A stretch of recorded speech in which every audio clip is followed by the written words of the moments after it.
Today, I'd like to share some thoughts about immigration and evangelization. Immigration is a topic that is very controversial, a lot of different opinions about it. We have concern about our border, there's concern about allowing terrorists into our country, there's concerns about immigrants coming and taking jobs away from other Americans who might not be able to find work. There's all sorts of justice questions. There's questions about asylum. But today, I'd like to really focus on the concept of immigration and evangelization and how those two realities can work together. And perhaps that can lead us to kind of a broader understanding of immigration and different policies that we might adopt as a country in terms of immigration. These reflections were spurred by an article by Camilla Valenta called "To Relinquish Power and Embrace the Powerless." It's from America Magazine in the August issue of 2021. And Camilla herself was an immigrant, so she kind of knows what an immigrant has to go through. And she takes a good look and analysis at some of the implications in terms of immigration.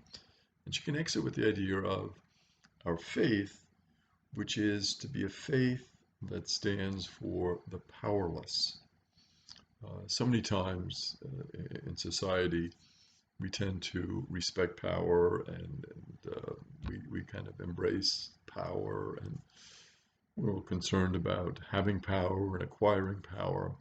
But as Catholics, as faithful Catholics, really our call is more to really relate to those who don't have power. And really to look at immigration through that lens is, I think, a very interesting way to talk about it. Really expands our vision a little bit. What we see today across the board is kind of a rejection of religion by our youth, by our young people. So many times we see that they go through our religious education programs, they make their sacraments, they receive their confirmation, and then it's bye-bye, we'll see you later. And so among the young, there's kind of a not too much of a practice of religion. And the question then that raises is, well, how do we pass on the faith? How do we evangelize? How do we share the gospel? Why is this rejection of religion happening? And sometimes people look to different realities and they say, well, maybe it's the family. The family is weaker in terms of divorce and all sorts of strains on families today than it ever has been. So maybe that's a factor. Maybe the quality of our religious instruction isn't that good. But really, what it comes down to when you look at it is conversion moments. And conversion moments really lead to personal acceptance. To pass on the faith through the family, of course, is important. Family example is important, definitely. But really, in our own individual lives, the question is, when am I going to accept this on my own? It's not like I'm accepting it because my father, my mother, it's when will I say this is my faith, my own personal faith. Pope St. John Paul II, for example, when he went to the Warsaw airport in 1979, he kisses the ground. He really, as an example, brought that sense of faith to the people and that sense of care. And really, he began the process, when you look at it, by which communism in Poland, and really not only in Poland, but throughout the world, really kind of fell apart. And many non-Catholic authors, historians will make that comment. Um, For example, John Lewis Gaddis, who is non-Catholic, says that that was the moment, when that example of the Pope when he did that. Also, the Pope challenged many of the Latin American right-wing authoritarian regimes in Chile, Paraguay, and Haiti. Pope St. John Paul II criticized these regimes, and that led to the downfall of Pinochet, Stroessner, and Duvalier. So these right-wing figures, when the Pope kind of questioned them and said, well, are you really following what you should follow? You know, and they were like, the people saying, well, wait a minute, the Pope is questioning them, and the Pope is siding not so much with the powerful, but with the powerless. Because a lot of these authoritarian figures were really kind of more out for themselves or for the rich, and they weren't really helping the ordinary person. So when the Pope came to Chile, for example, an important moment was when he publicly kissed and embraced a young student protester, Carmen Gloria Quintana, and she was scarred as a result of brutal beatings and an incineration attempt by the soldiers of Pinochet. So when the Pope embraced her, he was sending a message that I am there for those who are powerless, those who have been victims by the powerful. I want to be in solidarity with them. And that was an important message that the Pope sent. Uh, and it's interesting now when you look at where has the recent growth in the Catholic Church happened. It's happened in Nigeria, Tanzania, Uganda, Kenya. So in these areas, you can say, well, we don't really need favorable political conditions to flourish. Sometimes we say, well, first we have to establish, stability in governments, and well, it doesn't seem to be the case that Christianity and Catholicism can flourish in these different environments where you don't have that sense of political stability. What you do have is connection with the poor and the marginalized. That seems to be the key. When you connect with those who are not in power, when you connect with those that really are in need, when you reach out to them, that can make all the difference. And a lot of organizations really do that in the church. We have the Cross Catholic Outreach, Unbound, Catholic Relief Services. They're there in these countries to help the poor, to help the marginalized, to help those that the others don't seem to be caring about. With the church mission to reach out to those who are in need and to help them. Very interesting development too with regard to China. China has been sponsoring a lot of development projects in Africa, and sometimes people get nervous about that. They say, oh, they're trying to extend their influence now to another continent, and they're going to, maybe take over and all that. But when you look at some of the realities that have happened as a result of that, it's very interesting. A lot of those Chinese workers in those different countries encounter Christians, and they're introduced to this religion, some of them for the first time. They've heard about it in the abstract, but they see good people, people of faith, and it causes them to wonder, well, what's this religion all about? And many times it's led to conversions. And they then bring their faith back to China and establish underground networks in the face of government persecution, or join various Christian and Catholic groups within China.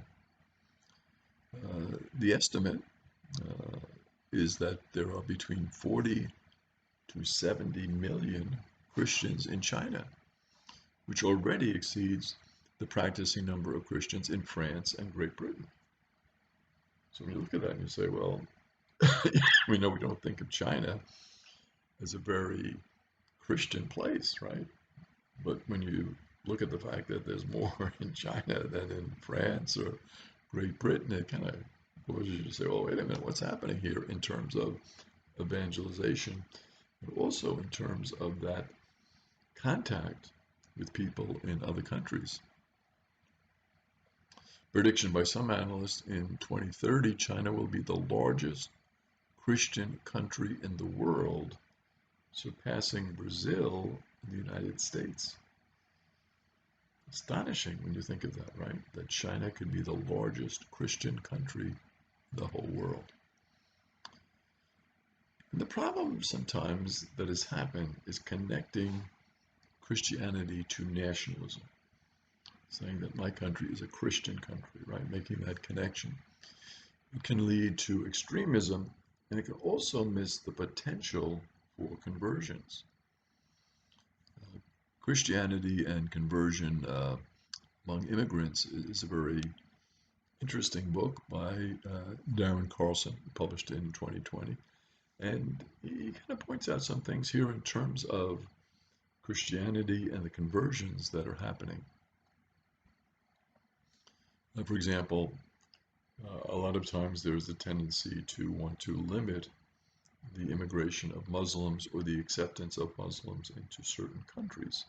We had our own so-called Muslim ban in the United States, but other countries, for example, in Hungary, Viktor Orban, the prime minister, said we should limit Muslim immigrants because it will threaten the Christian culture of Europe.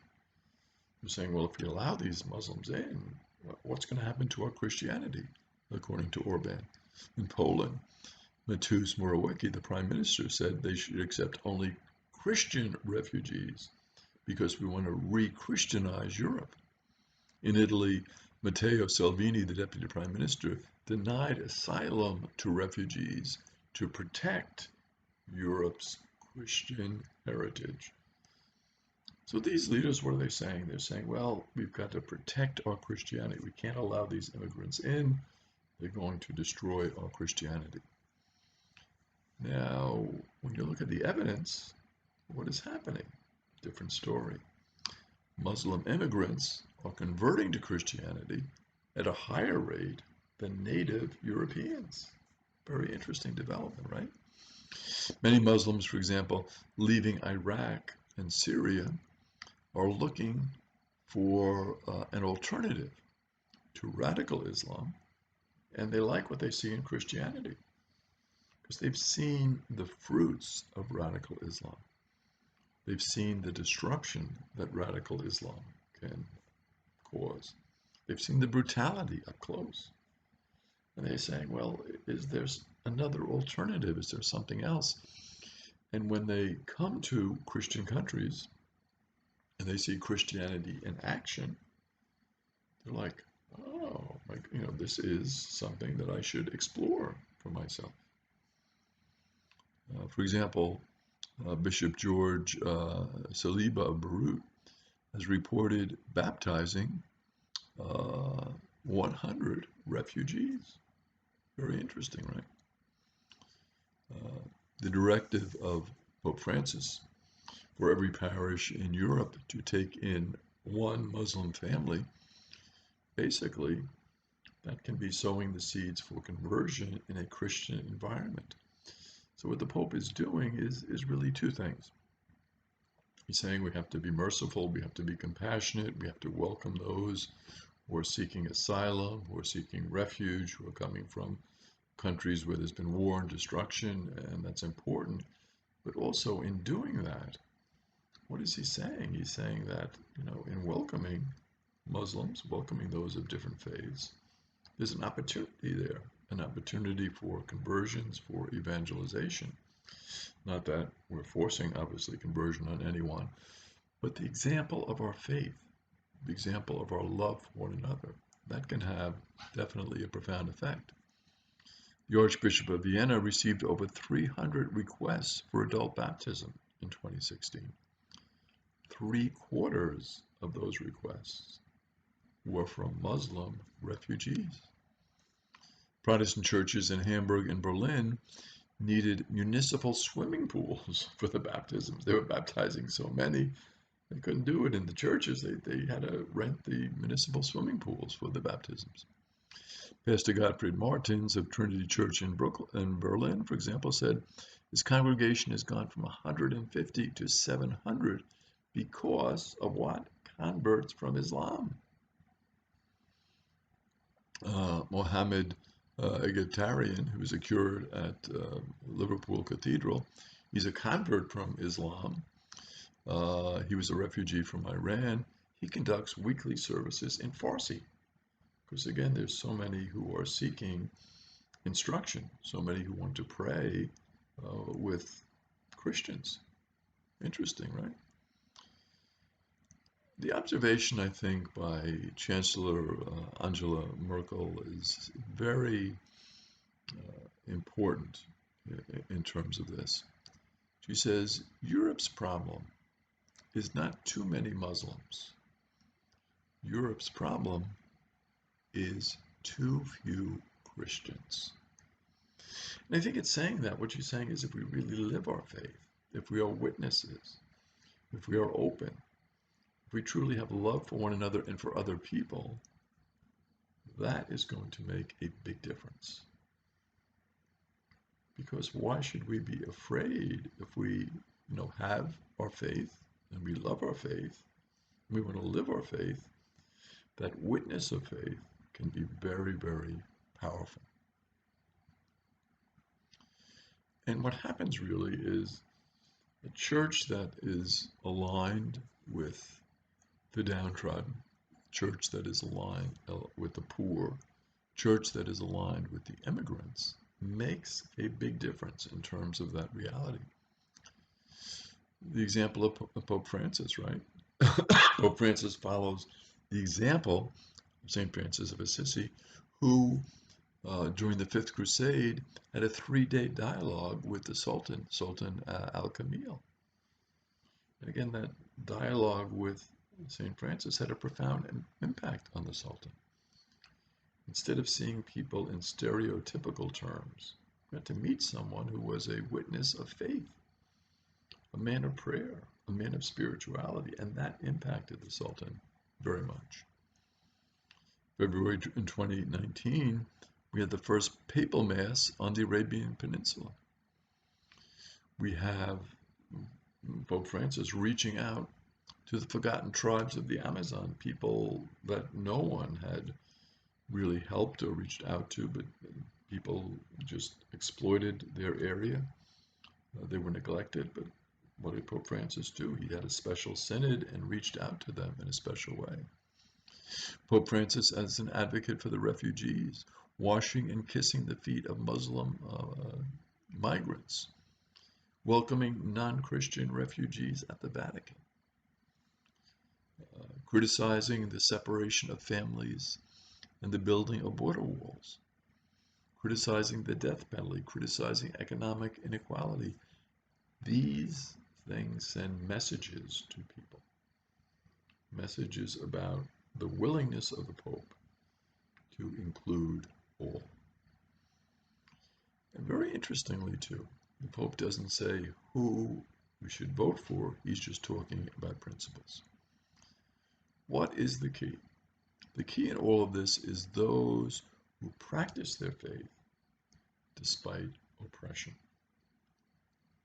So Pope Francis is giving us an example here, and I think in terms of immigration, there certainly are fears that people have, and well-founded fears certainly, but I think it's very important that we not miss the potential here for evangelization.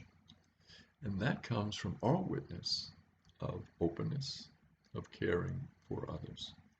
And I think that's an important factor to take into consideration when we're looking at this very complex picture in terms of immigration.